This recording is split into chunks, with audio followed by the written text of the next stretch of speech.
కడప కార్పొరేషన్లో వైసీపీకి big shock తగిలింది. 7 కడప కార్పొరేటర్లు రేపు సీఎం చంద్రబాబు సమక్షంలో టీడీపీలో చేరడానికి రంగం సిద్ధమైంది. కార్పొరేటర్లు సుబ్బారెడ్డి, ముమ్మిడి మానస, నాగేంద్ర, డైమండ్ బాలకృష్ణారెడ్డి, జప్తుల, చల్లా రాజశేఖర్, కట్టమీద అరుణప్రభ టీడీపీలో చేరనున్నారు. 7 కార్పొరేటర్లు విజయవాడకు పయనమయ్యారు. దీనిపై మరింత సమాచారాన్ని మా కడప ప్రతినిధి సుధీర్ అందిస్తారు. కడప జిల్లా అంటేనే వైఎస్ఆర్ ఫ్యామిలీకి పెట్టిన కోట. అలాంటి కడప జిల్లా ఇప్పుడు వైఎస్ఆర్ కాంగ్రెస్ పార్టీలో పెద్ద బిగ్ షాక్ తగిలిందని చెప్పుకోవచ్చు. అయితే కడప నగర పాలక పరిస్థితిలో ఉన్నటువంటి కార్పొరేషన్ పరిధిలో ఇప్పటికే దాదాపుగా 7 మంది కార్పొరేటర్లు కూడా రేపు ఉదయం సీఎం చంద్రబాబు నాయుడు సమక్షంలో కూడా ఏదైతే తెలుగుదేశం పార్టీ కండువా కప్పుకోనున్నారు. అయితే ముఖ్యంగా చూసుకుంటే కనుక దాదాపుగా గడిచిన కాలంలో వైఎస్ఆర్ కాంగ్రెస్ ప్రభుత్వం హయాంలో కూడా దాదాపుగా కడప నగరపాలక సంస్థలు కూడా దాదాపుగా 50 డివిజన్లు కూడా ఉండేవి. అయితే ఈ 50 డివిజన్లలో కూడా పూర్తిస్థాయిలో కూడా అప్పట్లో దాదాపుగా 48 డివిజన్లు కూడా పూర్తిస్థాయిలో వైఎస్ఆర్ కాంగ్రెస్ పార్టీ కైవసం చేసుకున్న పరిస్థితి ఉంది. అయితే మరో ఇండిపెండెంట్ క్యాండిడేట్ కూడా ఇక్కడ గెలవడం జరిగింది. అలాగే ఒక టీడీపీ క్యాండిడేట్ కూడా గెలవడం జరిగింది. అయితే తాజాగా రాష్ట్రంలో కూటమి ప్రభుత్వం ఏర్పడిన తర్వాత కూడా పూర్తిస్థాయిలో జిల్లా రాజకీయాలు కూడా పెద్ద ఎత్తున మారిన పరిస్థితి ఉంది. అయితే ముఖ్యంగా మనం చూసుకుంటే కనుక ఏదైతే వైఎస్ జగన్మోహన్ రెడ్డికి సొంత గడ్డ కడప గడ్డ అంటారు. అలాంటి కడప గడ్డ పైన అయితే కనుక పూర్తిస్థాయిలో వైఎస్ జగన్మోహన్ రెడ్డికి ఇక్కడి నుంచే పెద్ద బిగ్ షాక్ తగిలిందని చెప్పుకోవచ్చు. అయితే ముఖ్యంగా మనం చూసుకుంటే కనుక గత కొద్ది రోజుల నుంచి కూడా ఏదైతే కడప కార్పొరేషన్లో కూడా కుర్చీలాట అనేది కూడా పూర్తిస్థాయిలో పెద్ద ఎత్తున జరుగుతున్న పరిస్థితి అయితే ఉంది. అయితే మాధవిరెడ్డి వర్సెస్ అలాగే కార్పొరేటర్లు అన్న స్థాయిలో కూడా ఇక్కడ పెద్ద ఎత్తున కూడా కుర్చీలాట మొదలైందని చెప్పుకోవచ్చు. అయితే ఈ నేపథ్యంలో కూడా తెలుగుదేశం పార్టీకి సంబంధించినటువంటి ఎమ్మెల్యే మాధవిరెడ్డి కావచ్చు, అలాగే పోలిట్ బ్యూరో సభ్యుడు కూడా పూర్తిస్థాయిలో కడప కార్పొరేషన్ పెద్ద ఎత్తున కైవసం చేసుకోవాలని చెప్పి ఇప్పటికే ఏర్పాటు చేయడం జరిగింది.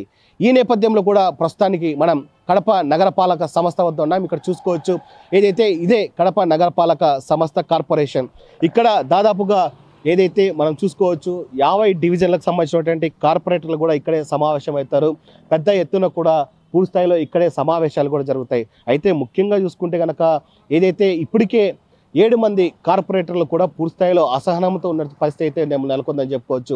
మరోపక్క చూసుకుంటే కనుక వైఎస్ఆర్ కాంగ్రెస్ పార్టీలో 4 స్తంభాల ఆట కూడా జరుగుతుందని చెప్పుకోవచ్చు. అయితే 4 స్తంభాల ఆటలో కూడా పూర్తిస్థాయిలో మనం చూసుకుంటే కనుక అటు సురేష్ బాబు, అలాగే మరోపక్క చూసుకుంటే కనుక అంజద్ బాషా, అలాగే మరోపక్క చూసుకుంటే జిల్లా అధ్యక్షుడు రవీంద్రనారెడ్డి, అలాగే మరోపక్క అవినాష్ రెడ్డి, ఈ 4 మధ్య కూడా పూర్తిస్థాయిలో కూడా అటు కార్పొరేటర్లు కూడా పూర్తిస్థాయిలో పెద్ద ఎత్తున నలిగిపోతున్న పరిస్థితి అయితే ఉంది.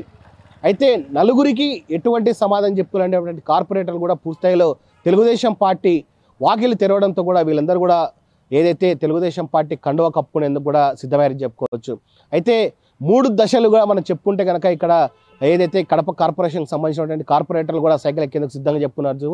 మొదటగా మనం చూసుకుంటే కనుక 7 మంది కార్పొరేటర్లు కూడా రేపు ఉదయం కూడా చంద్రబాబు సమక్షంలో కూడా పార్టీ కండువా కప్పుకున్నారు. అలాగే మరో 10 మంది కూడా రెండో విడతలో కూడా ఏదైతే తెలుగుదేశం పార్టీ కండువా కప్పుకున్నారు. అలాగే మూడో విడతలో కూడా దాదాపుగా 10 మంది కార్పొరేటర్లు కూడా పూర్తిస్థాయిలో కూడా తెలుగుదేశం పార్టీ కండువా కప్పుకున్నారు.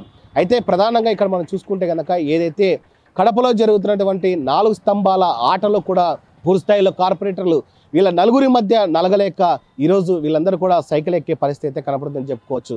అయితే మరోపక్క చూసుకుంటే కనుక ఏదైతే నిన్నటి దినం కూడా ఏదైతే కడప ఎంపీ అవినాష్ రెడ్డి కూడా పూర్తిస్థాయిలో కూడా ఏదైతే అసంతృప్తులకు సంబంధించినటువంటి ఒక సమావేశాన్ని కూడా ఏర్పాటు చేయడం జరిగింది. అయితే ఈ సమావేశానికి కూడా పూర్తిస్థాయిలో దాదాపుగా ఎవరైతే కార్పొరేటర్లు ఉన్నారో వాళ్ళందరూ కూడా గైహార్జన పరిస్థితి అయితే ఉంది. అయితే ఒక ఎంపీ సమావేశం పెడితే వెళ్లాల్సినటువంటి కార్పొరేటర్లు కూడా పూర్తిస్థాయిలో గైహాజరైన పరిస్థితి అయితే ఉంది. అయితే మరోపక్క చూసుకుంటే కనుక అటు ఎంపీ అవినాష్ రెడ్డికి, అటు సురేష్ బాబుకు, మరోపక్క చూసుకుంటే కనుక ఏదైతే అంజద్ బాషాకు, అలాగే వీళ్ళ 4 మధ్య కూడా పూర్తిస్థాయిలో కూడా వీళ్ళందరూ కూడా ఇమ్మడలేకనే ఈరోజు పార్టీ మారుతున్నటువంటి పెద్ద సందేహాలు కూడా తలెత్తినాయని చెప్పుకోవచ్చు. అయితే గత చరిత్రలో మనం చెప్పుకుంటే కనుక ఏదైతే కడప అడ్డ అంటే కనుక వైఎస్ అడ్డ, అలాంటి అడ్డ ఈరోజు అయితే కనుక పూర్తిస్థాయిలో కూడా పెద్ద ఎత్తున కూడా దెబ్బ తగిలే అవకాశం ఉంది. అలాగే చూసుకుంటే కనుక ఈరోజు జరిగేటువంటి పరిణామాలు చూసుకుంటే కనుక వైఎస్ఆర్ కాంగ్రెస్ పార్టీకి పెద్ద బిగ్ షాక్ తగిలిందని చెప్పుకోవచ్చు.